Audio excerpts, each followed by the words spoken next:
Peggy 18.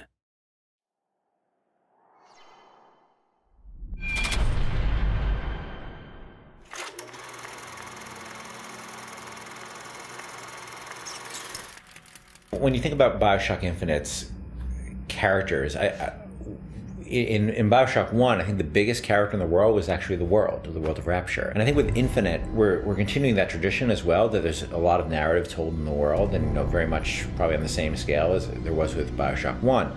But we also saw an opportunity to bring the dynamic element of storytelling to the characters.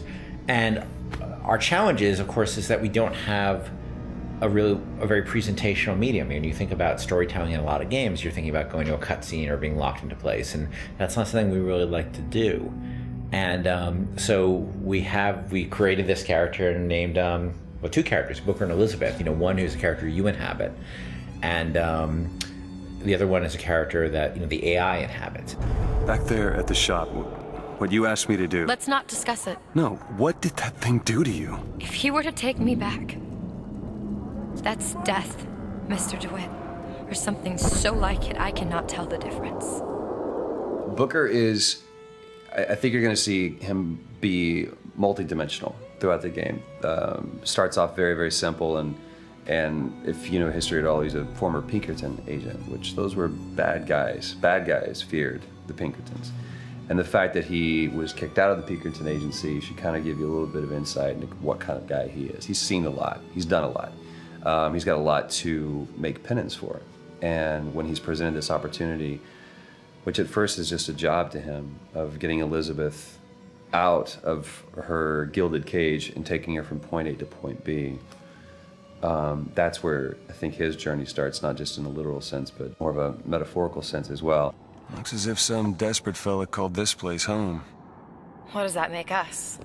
Liz is interesting because she is really coming of age in this story, and she's figuring out what kind of woman she wants to be, kind of getting out of that little girl thing, which has been, even though she's a little bit older, I think being held captive, I mean, I would assume her whole life, or however long Ken decides, she's been held captive by Songbird. That's kind of halted her growth in terms of defining her independence.